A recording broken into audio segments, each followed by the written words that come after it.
And so we are having a series about once a month. We're talking about emergency readiness, and today we'll be talking about disaster preparedness. So, Tim, thanks for coming on again. Thank you again. It's always a pleasure to be here, Monica. It's a wonderful show, and I was real impressed with what Jason had to say there. I'm glad I'm not running against him. Yep, he's a stellar candidate, and so are you. Yeah, thank you. So, well, in just a few minutes that we have, disaster preparedness, there are some basic things that we can all do to just stay ahead of the curve. So what do you got for us? Well, disaster preparedness is just that. You need to prepare for the disaster, which normally comes unexpectedly. They're either man-made, natural, or technological, but we don't know when they're going to hit or what kind it's going to be. So to have a safety kit prepared at home, you should have at least a gallon of water per person per day for 3 days, and some food, dry food, canned foods. You can have a disaster plan of your home, what is structural and non-structural, things that may fall off the wall, cause damage. You can strap a grandfather clock down some way so that it doesn't fall over on you, or something from the ceiling or off the cabinets. Manufactured homes, they recommend that you have those, if you haven't had those, bolted to or wired or attached by cable to the concrete foundation. Same with some of the older homes. I think before 1940, the houses were built on foundations, but they weren't attached to the foundation, so they will have a tendency to float or fall off. You can go in and have those attached to the foundation. They can go in and do structural work on that to keep it attached to the foundation, keep the home stable. You can have emergency management or exit plan of your neighborhood. You might end up living in a neighborhood where you may normally have to cross a bridge or railroad tracks, or where there may be tall buildings or structures that may come down. So you want to kind of have some ideas on what's a good plan, strategy of exiting your neighborhood in disaster in the case that an event that you do have to leave your home. So you need to prepare for having the event that's going to cause you to leave your home, and one that you will be staying in your structure, in your home. So you can have a kit also that you can just kind of a grab bag with all this food items in it and the water that could go in your vehicle, or you can simply just keep one in your vehicle as well.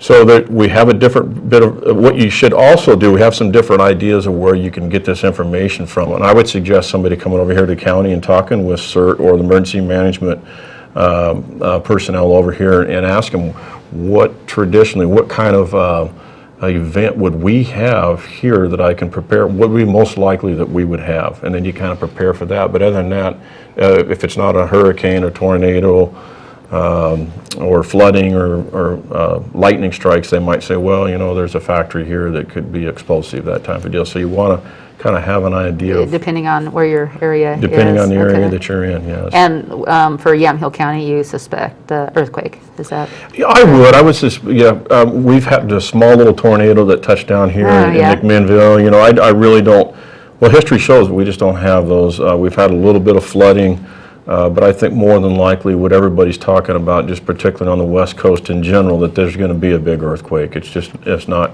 if, it's when. And you know, they could be catastrophic as far clear inland, you know, even up to the Columbia Gorge. They're talking about that if this is big enough, if this is that big 9.2, and we could have a lot of damage for a lot of period, you know, long range up through the Western Valley and up through the gorge and whatnot. So most of our cities around here in Newburgh and McMinnville, you know, to get to the hospitals, we have bridges that kind of connect a lot of our city major thoroughfares. So you do need to have an emergency plan it out with your family, have an idea with your family, where are we going to meet, how are we going to get a hold of each other, have a contact that's not somebody that lives in the city of McMinnville or Newburgh or Carlton, somewhere in Yamhill, maybe somebody that's out of state that you can contact that can help through the emergency plan if you're not connecting with your other family members, if you happen to all be spread out at the time of the emergency. So again, it's just what it is. It's preparedness. It's having all your smoke detectors in your home working, and your wiring and your plumbing and your gas lines. Know where the shutoff valves are. Know if we do have something and the house starts to shake, we have an earthquake, and have the ability to go out and shut the gas line off, or the water line, or the electrical, without being an electrician or anything that would cause you physical injury or harm. But if you have the ability to do that, then that's good to know as well. Generators? Generators, yeah. If you have a generator, that's great. Again, you'd have to do maintenance on those. You know, the gas they have now, you have to buy non-ethanol gas or your carburetors will have some problems and some of these will not have a tendency to start. So you want to go out and start them every once in a while periodically, make sure you keep non-ethanol gas in them. But a generator is good to have. You know, it'll run small appliances, and depending on the size you get, small appliances or some major appliances is something to help you be able to cook or use for heat and whatever its need is, it's there. It's just whether you have all the right equipment to go with it or not. So there's just a certain amount you can plan for, but I think mainly it's the food, the water, and your medication is what you should really prepare to have with you if something happens, and about a 3-day supply. Okay. An EMP attack, do generators hold up through that? You know, Yeah, I don't know. Don't know? Yeah. Okay. Have you had experience with that with your training at all? Well, it's been a while with CERT, and we were yeah. talking about how to link up at some point CERT and what you do. Right. And so there can be kind of the citizens, I guess, working with the infrastructure of the county. Right.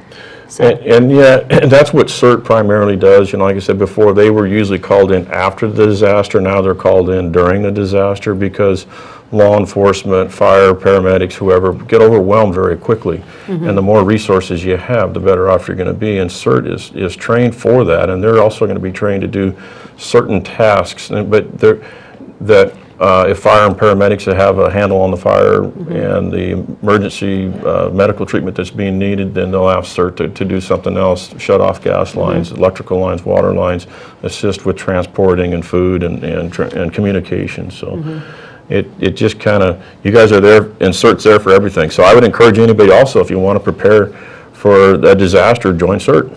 Yeah. And come and get trained and learn how to be a CERT member and understand what it's about. And it's a great program that does help the community, your neighborhoods, and your families.